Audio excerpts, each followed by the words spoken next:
Ladies and gentlemen, the story you are about to hear is true. The names have been changed to protect the innocent. Dragnet is brought to you by Chesterfield, made by Liggett & Myers, first major tobacco company to bring you a complete line of quality cigarettes.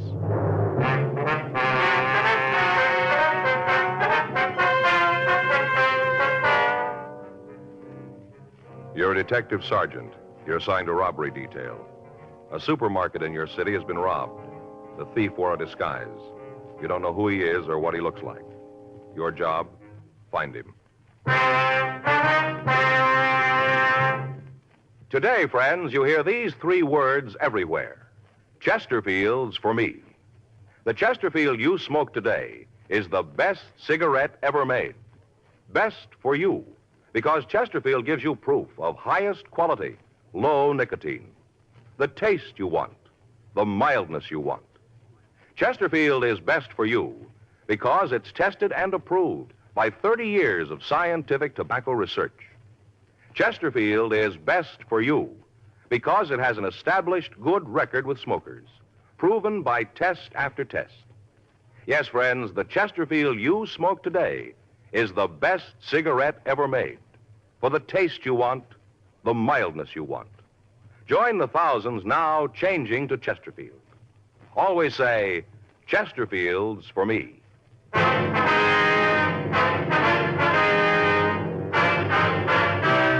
Dragnet, the documented drama of an actual crime. For the next 30 minutes, in cooperation with the Los Angeles Police Department, you will travel step by step on the side of the law through an actual case transcribed from official police files.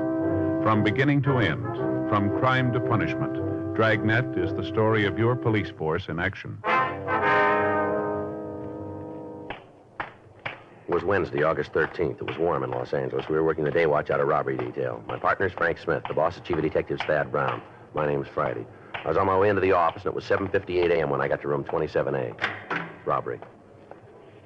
Morning, Frank. You been in long? About 10 minutes. Mm-hmm. Gonna be a hot one today, isn't it? Yeah, that's what the paper says. Anything in the book? No. How about those mugs? They come in from Barton? Yeah, I put them in your box. Thank you. Did you take a look at them? Hey, Frank. What? I said, did you see the mugs? Oh, no. All right. What's the matter? Faye? What happened?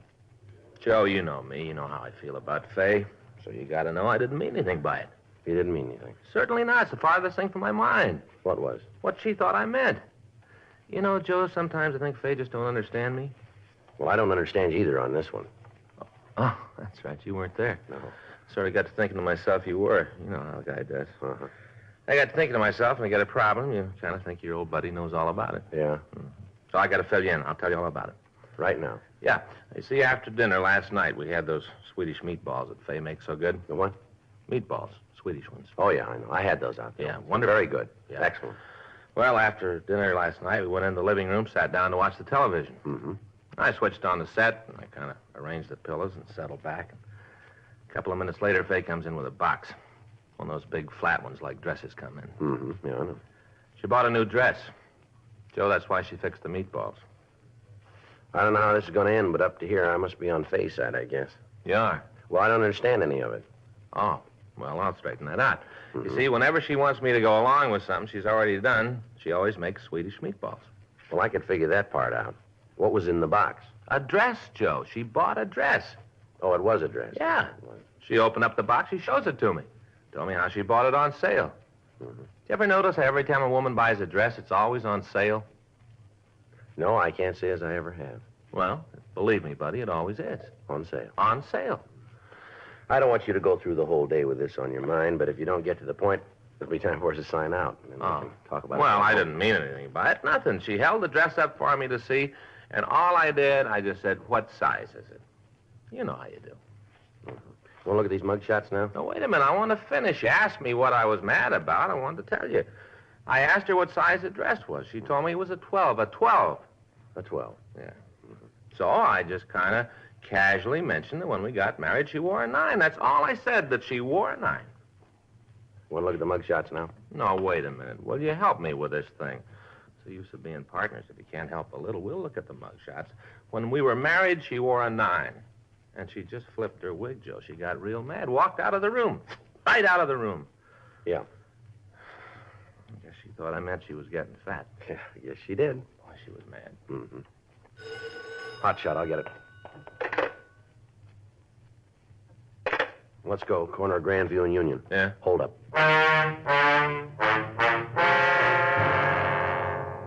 By the time we got to the supermarket, a broadcast carrying the description of the suspect had been gotten out to all cars in the city.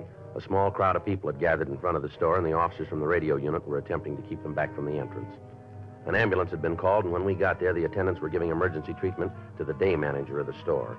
He'd been struck on the left side of the head just above the ear by the suspect when he'd made his getaway. The attendant told us that the man was suffering from a mild concussion. Frank and I entered the store and talked to one of the policemen who was there. He led us back to a small office in the rear of the place where we met the other 2 victims. One was the cashier of the store, Irma Watson. The other was the man who had the meat concession in the store, Tom Spence. We asked him to tell us what happened. First thing I saw of him was when I parked my car out in the lot. The guy was standing right beside the door. That's right, just standing there, calm as could be. I saw him when I opened up the place. Mm-hmm. You want to go ahead? Well, I unlocked the door and we all came in. The man did, too, just walked right in. We don't normally let people come in for 8, hardly ever. But since Gerald was there, we figured he could take care of the man. You mean Gerald's the man in the ambulance? Yeah, that's right. Hold-up fella gave him an awful clout on the head. Gave him concussion. Concussion to the head. Tell you something about that, too. What's that, Miss Watson? I don't really think Gerald's hit that hard. I think he's just putting on to get sympathy. Now, Irma, that ain't right. Not good to say things like that. Maybe not, but I tell you, you remember the time he cut his finger when he was moving the cases of empty soda pop bottles? Yeah? Well, you were there, had to rush him to the hospital, have his hand sewn up. A lot of foolishness, piece of adhesive would have taken care of it. Sympathy, that's what he wants. Can we go on with what we were talking about? What happened after you came in the store, please? Well, I went upstairs and I turned on the lights. Have to turn them on from up there. Officers up there. That's where I work. Mm-hmm. Turned on the lights, then come down to open the safe. Is that your job, to open the safe in the morning? Yeah. And she's a cashier. Yes, sir. What happened then? Well, Gerald was going out back to open the delivery door. I was over in the meat section, kind of straightening up. Where was the hold-up man during this time? We were just kind of strolling around, looking at the different displays up and down the aisles, just looking. Gerald opened up the back door and come back. Asked the fella if there's something special he's looking for. Well? Guy said he wanted to know where the fella at the Van Chovies was. Gerald told him. Fella went back to get some. That's what Gerald thought, but we know different now. Yeah, a lot different. All right, would you go on, please? Well, I was upstairs counting the receipts from yesterday, getting the bank statement ready. Irma's a cashier. Yeah. Yeah, we know that. Would you go on, please? Well, first thing I know, the man standing right behind me, holding this gun, pointed right at me. You can just bet he like to scared me out of my wits. Must have been terrible, Irma. It was. I just turned around, and there he was with this gun, just about scared me to death. That's when he asked you for the money, did he? He didn't ask. He just told me to put it in a wooden box he had. Just put it in the box. What did he say? What were his exact words? Well, he just kind of walked over and said, "Put the money in the box and don't cause no trouble. This is a stick-up." Like that, he said it. Irma did just what he said. Yes, sir. I gave him the money, dumped it all in the box, just like he said. Then he told me to lay down on the floor. Just told me to lay down and not to make any noise or he'd come back and kill me. I think he'd have done it, too. I think he would have, Irma. That's why I did what he said, flat on the floor. Did he have the box when he came in? Yeah, I had it under his arm. I was down behind the meat counter, and all of a sudden I heard this scream. That was me. Nice, man. I let out a yell, and Tom here heard it. Yeah, so did Gerald. We kind of looked at each other, and then I grabbed a meat cleaver and started up the stairs. I didn't know what was wrong, but I did know Irma was in trouble. I appreciate that, Tom. And I knew you were in trouble, and I came a-running. Got the stairs, come up the office, and then I saw him. He was just coming down. He still had the gun, did he? Yeah, had the gun in the box. I didn't know what was in it at that time, but I had an idea. I just hefted the cleaver and started up the stairs. He stopped when he saw me. Stopped right in his tracks. Tom's awful brave. Yes, ma'am. So he told me to get out of his way or else he'd kill me. The way he was pointing that gun around, kind of believed him. So I backed down the stairs and him right behind me. All the time he had that gun pointed at me. Where was the manager all this time? You mean Gerald? Mm-hmm. I don't know. I was upstairs. No, I saw him. He was down by the cash register in front. He saw this guy coming down the stairs, and he ran for the phone to call the police. The fella saw him, and he took off after Gerald. I thought he was going to shoot him, but he didn't. Just hit him. Give him a concussion to the head. He's after sympathy, that's all. Oh, now, Irma, you're wrong. I seen it. He gave Gerald an awful hit, right along here. There, real hard. Now, which way did the man go after he left the store, please? He ran down that way, down Union. Uh-huh. Now, will you describe the man for us? Well, He he was was about about the 5 feet funniest looking 6, fella and he I was ever saw. It'd be a little better if you told us one at a time, huh? I guess you'd never get it that way. Be a little difficult, sir, yeah. You go ahead, Irma. Well, I told the other policeman he was about the funniest-looking little man I ever saw. Real little. Oh, not really. I think he just kind of hunched over. Well, he looked little. About how tall was he? Oh, about 5'8", maybe 9. Guess that's about right. Tell him about the way he was dressed. Oh, yeah. Had on this black overcoat and a hat, all pulled down over his eyes. The hat, I mean. What color was his hair, do you remember? Well, what I could see of it was kind of blonde, light-colored. Yeah, that's right, and he had a mustache. Yeah, real big. Looked like the old-fashioned kind, like people wore when I was a kid. You know, handlebar, black. Real black. Mm-hmm. When he left the store, did you notice if he got into a car? Yeah, he did. I saw him run down the street and jump in one, a dark color. I'm not sure what kind it was. I think it might have been a Hudson, late model. I saw that. I was looking out the side window upstairs, and I saw the same thing. Did you tell the other officers about it? Well, I didn't. And neither did I. I guess we better get out a broadcast on it. Yeah. Did you happen to get the license number of the car? Yeah, that's where I went to work. I've got it written down right here on my apron. See? Numbers ain't too plain, but you can make 'em out. No, sir, I can't. You'll have to help me there. I got it, too. Right here. I saw him get in the car, and I wrote it down. Uh-huh. Thank you. Having the number of the car is going to make it easier to catch a fella, ain't it? We should make it a snap. Just find out who owns the car, and that's the man. Well, it's not going to be that easy, I'm afraid. What? Both numbers are different. A supplemental broadcast was gotten out carrying both the license numbers that the victims had gotten. Frank put in a call to DMV asking him to forward all information on the numbers. The crime lab crew came out and went over the place for fingerprints, but they were not able to turn up anything that we could use. We continued to question the butcher and the cashier. We got a complete description of the thief. The one outstanding thing that both of them agreed on was the mustache. Both said that it was a direct contrast to the color of the man's hair, and said that it might have been darkened with shoe polish or some kind of grease. People in the vicinity were questioned, but none of them were able to supply us with any new information. The injured manager was removed to Georgia Street Receiving Hospital for emergency treatment and then referred to his own doctor. Frank and I talked to him, but he only verified the story that we'd gotten from the other two people in the store. 12:45 p.m. We returned to the city hall and asked the stats office to start a run on the MO for us. The victims were asked to go through the mug books, but they were not able to identify any of the photographs. Frank and I spent the rest of the day talking to the other storekeepers in the vicinity of the robbery. We asked each of them if they'd seen anyone loitering in the area, anyone who looked suspicious. From each of them, we got the same answer. None of them could help us in establishing the identity of the suspect. The kickback on the license number came in from Sacramento, but when we checked out the information, we were no closer to apprehending the thief. The next morning, Thursday, August 14th, Frank and I met in the squad room. Hi, Joe. Morning. How's my old buddy this morning? I'm all right. You sound happy. The problem with Faye straightened out? Oh, yeah, sure. Got home last night. Everything's great. Is that right? Hey, we started last night. What's that? Faye and me, we're going on a diet. Both going to lose a little weight. Oh, that's nice. Yeah, lose a little weight. Anything new in the market holdup? No, the stats office should finish the run for us this morning. We can start checking out the possibles. Yeah, it's a good thing I wore my walking shoes, huh? I get it. Robbery Friday. Yeah. Mm-hmm. No, that's right. No, that's all right. We'd like to hear it. Mm-hmm. Yeah, sure. All right, we'll be out and see you. No, right away. All right, thank you very much. Bye. What do you got? Cashier out at the market, that Irma Watson. Yeah? Might have something for us. What's that? Well, she says she thinks she knows who the suspect is. Frank and I drove out to the market. We went upstairs to the office in the rear of the store and met Irma Watson. She was seated at a desk with a large ledger book opened in front of her. I got to thinking it over last night after I got home about the holdup man. Yes, ma'am? There was something about him, the way he acted and talked made me think I knew who he was, that I'd seen him someplace before. Uh-huh. I laid awake most of the night just thinking about it. Then all of a sudden it came to me. Right out of the air it came to me. Yes, ma'am. Go ahead. Well, I knew where it was that I thought I knew him from. Where, ma'am? Right here in the store. You mean he's a customer? No, he works for us, right here in the store. That's where I've seen him. That mustache kind of fooled me for a minute, but not for long. I remembered. What's the man's name? I didn't remember that. Oh, I see. Not last night, but I came down here this morning and started through the books and came upon it. Got it right here. Take a look for yourself. See? Right there. That's Jed Ellsworth? That's him, I'm sure of it. Does Ellsworth work here now? Well, yes and no. Ma'am? Well, he does and he doesn't. He's still got the job, but he ain't working right now. Got a leave of absence. He's got ulcers. Said he wanted to get him taken care of.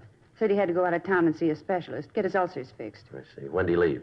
Last week. See, I got it right here. Last day he worked was Wednesday, August 6th. That was the last day. Do you have his home address? You just bet. Got it right here. Wrote all the information out for you. Thank you very much. It's him. I'm sure of it. All right, Miss Watson, we'll check into it. Only thing I can't figure out is that mustache. What's that? The mustache. I can't figure out how he could have grown it so fast. Takes longer than a week to get a mustache like that, doesn't it? Well, it depends, doesn't it? On what? Where you buy it. Frank and I returned to the office to run the name Jed Ellsworth through the record bureau. While Frank went through the packages, checking the description we'd gotten of the suspect, I went down to the stats office and picked up the list of possibles that they had for us.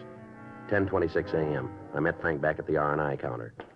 All right, how's it going? Well, looks like we got a live one. Got a Jed Ellsworth here, pretty close to the description. Yeah. Record in the East, St. Louis. Done big time back there, nothing locally, though. What'd he fall for? Armed robbery.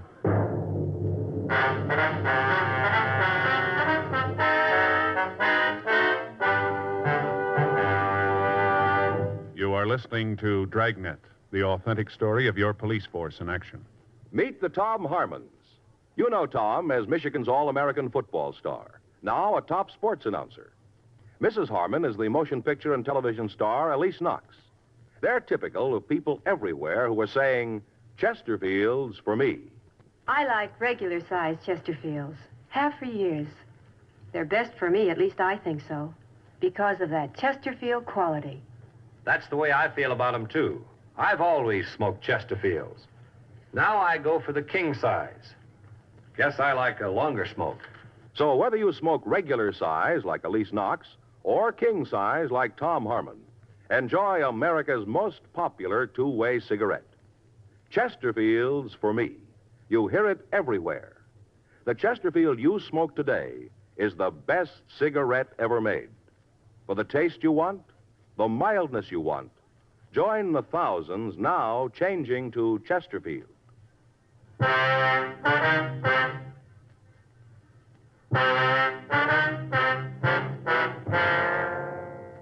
We sent an immediate request to the authorities in St. Louis asking that they forward all available information on their suspect, Jed Ellsworth.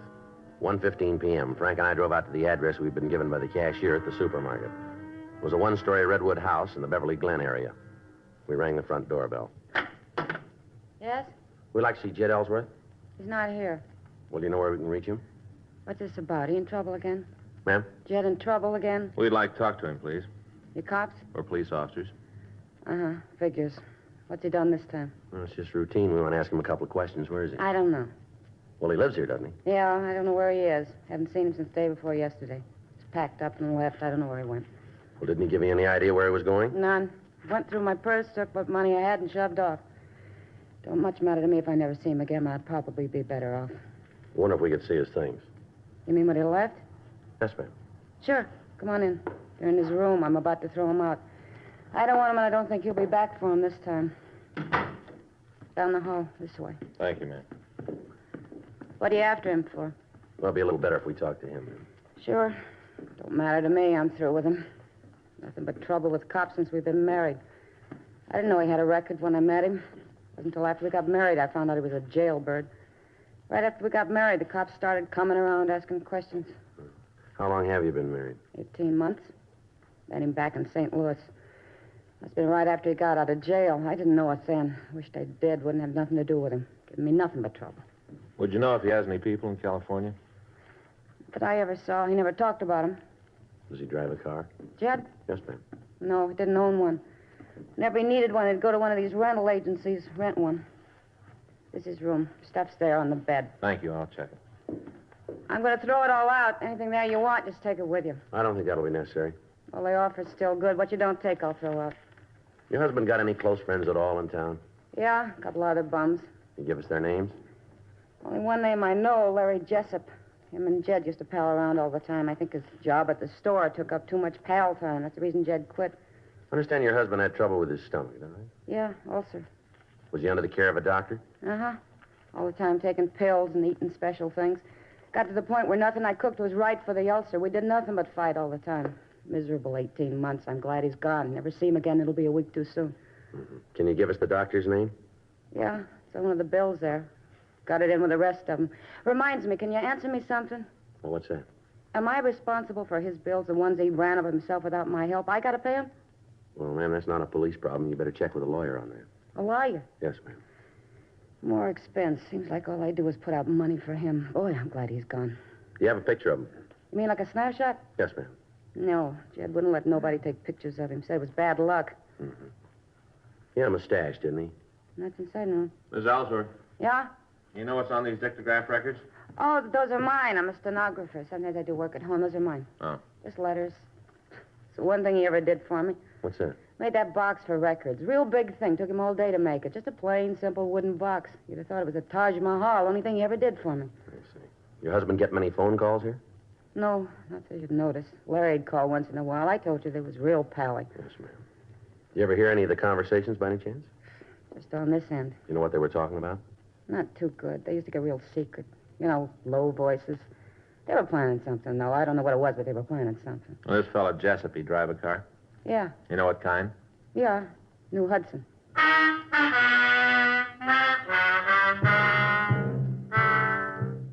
We got the address of the suspect's friend, and we drove back to the city hall. We made arrangements for a stakeout to be placed on the house, in addition to asking Mrs. Ellsworth to call us in the event that she heard from her husband. We ran the name Lawrence Jessup through R&I, and we came up with a criminal record for him. It listed several arrests for burglary and auto theft. According to his package, he'd never been convicted in California. We sent a teletype up to George Brereton, CII in Sacramento, asking for further information on the man. 4:50 p.m. Frank and I left the office and drove out to the address given us by the suspect's wife. It was a large boarding house in the Hollywood Hills area. We talked to the landlady. She told us Jessup wasn't in, but that she expected him by 6 p.m. We asked if she'd ever seen a man answering Jed Ellsworth's description. She said that such a man was a frequent visitor in Jessup's room. 5 p.m. Frank and I, in the company of the landlady, checked the room. We found nothing to tie Jessup in with a robbery. We waited for him. 5:58 p.m. He came up the stairs and opened the door. What are you guys doing here? Police officers. This is Frank Smith. My name's Friday. I still want to know what you're doing here. Got a couple of questions we want to ask you, Jessup. Go ahead. I got nothing to hide. Ask. Where's Jed Ellsworth? I don't know. I haven't seen him in a couple of days. Why? Understand you two are pretty good friends. We're friends. The guy's off his rocker. How do you mean that? What I said. He only got out of the can a couple of years ago. Right away, he's doing his best to get back in. Is that right? Sure. A couple of days ago, he called, said he had to see me right away. Had a big idea for both of us, make a lot of money. Yeah? Well, I don't want to have to work all my life, so I told him I'd listen. He laid out this big deal where he could knock off a supermarket. Told me he had it all planned, how'd it all work out real good. Couldn't miss. Mm-hmm. I told him I didn't want no part of it. I could sure use the dough, yeah, but not to take a chance on going to jail for it. I already got a record. I had enough to do with cops to last me the rest of my life. Been lucky the last couple of times. It didn't fall, but I don't want to press. I'm punching a clock now, and that's the way it's going to be. I told him that. Did he say he was going to go ahead with the job? No, I just said I was crazy not to pick up some easy money. You heard from him since then? Yeah, I saw him yesterday. He came over in the morning. Told me to forget all about the market job. Said he realized it was wrong. Asked me to drive him out to Pomona. What for, did he say? Yeah, he said he'd walked out on Hazel. That's his wife. Yeah, we know. Said he left her and was going to Pomona. Had a job out there. You drive him? Yeah, to a motel there. I can show it to you if you want. Is he still there? I don't know. As far as I know, he is. That's where I left him, sitting out there counting his money. What money? He told me he drew all the dough out of his and Hazel's account. Said she wasn't going to get any of it. Must have had about $4,000. Uh-huh. You know what bank he had the money in? No, he didn't say. I didn't know him and Hazel had that much. Of course, she works pretty hard. Thrifty, you know. Jed always said she was stingy. A lot of money. Uh-huh. Yeah, had it in this wooden box, all stacked in there, real neat. Hard to believe. What's that? About the box. Jed's about the laziest guy I ever knew. Last one to work with his hands. Sure proud of it, though. Huh. Said he made the box himself.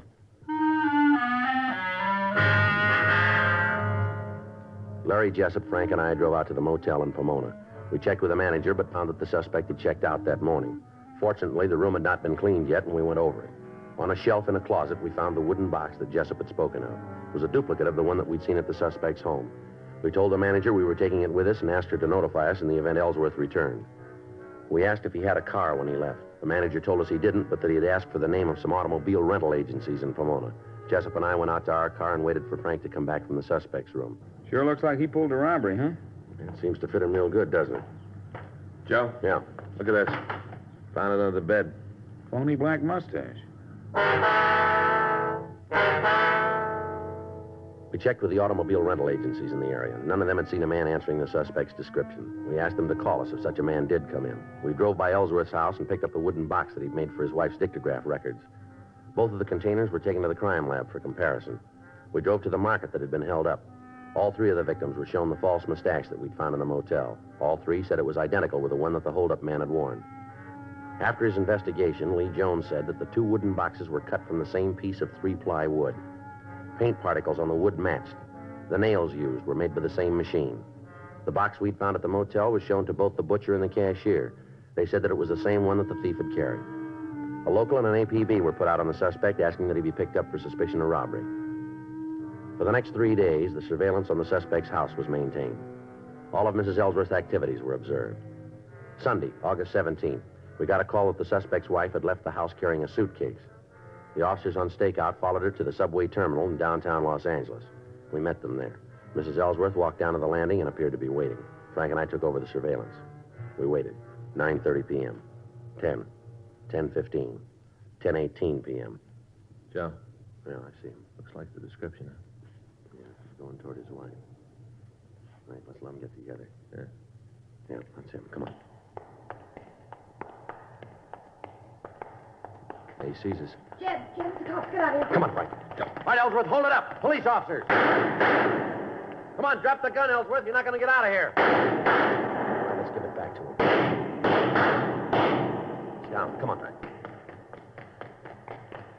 He's hurt. Yeah. I'll get an ambulance. Right. He's dead. Did you kill him? No, we've sent for an ambulance. I didn't want him to get hurt. I didn't want him to get hurt. Why don't you call us when you heard from him? I don't know. I don't know. He said if I met him, he'd give me some money so I could pay the bills we owed. He was going to give me some money. I was going to call you after I got the money. I was going to call. Yeah, sure you were. It's a chance to get out from under, get even. He didn't care when we were together.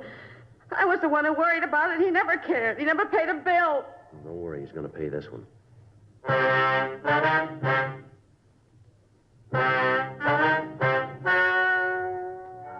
The story you've just heard is true. The names were changed to protect the innocent. On January 17th, trial was held in Department 97, Superior Court of the State of California, in and for the County of Los Angeles. In a moment, the results of that trial. Now, here is our star, Jack Webb. Thank you, George Fenneman. You know, the Chesterfield you smoked today is the best cigarette ever made, and best for you. Now, that's a fact. And to my way of thinking, it's the very reason for you to change to Chesterfield. Try 'em either way, regular or king size. If you try 'em, I think you'll say with all of us, Chesterfield's for me.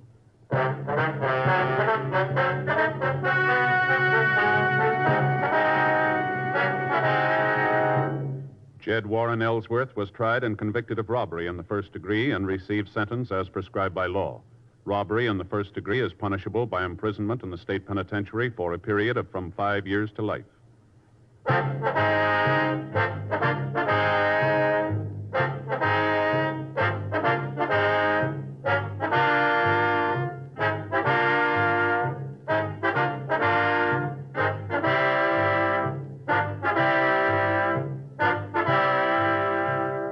You have just heard Dragnet, a series of authentic cases from official files. Technical advice comes from the Office of Chief of Police W.H. Parker, Los Angeles Police Department. Technical advisors, Captain Jack Donahoe, Sergeant Marty Wynn, Sergeant Vance Brasher. Heard tonight were Ben Alexander, Ralph Moody, June Whitley. Script by John Robinson. Music by Walter Schumann. Hal Gibney speaking. Watch an entirely different Dragnet case history each week on your local NBC television station. Please check your newspapers for the day and time. Chesterfield has brought you Dragnet, transcribed from Los Angeles. Filter tip smokers, this is it.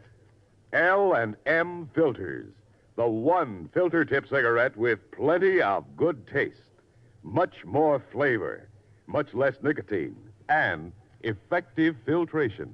Only the L&M filter contains the miracle product alpha cellulose, the purest material for filtering cigarette smoke. Yes, this is it. As Helen Hayes puts it, L&M filters are just what the doctor ordered. Buy L&M filters, the distinguished monogram cigarette. L&M filters, America's highest quality and best filter tip cigarette.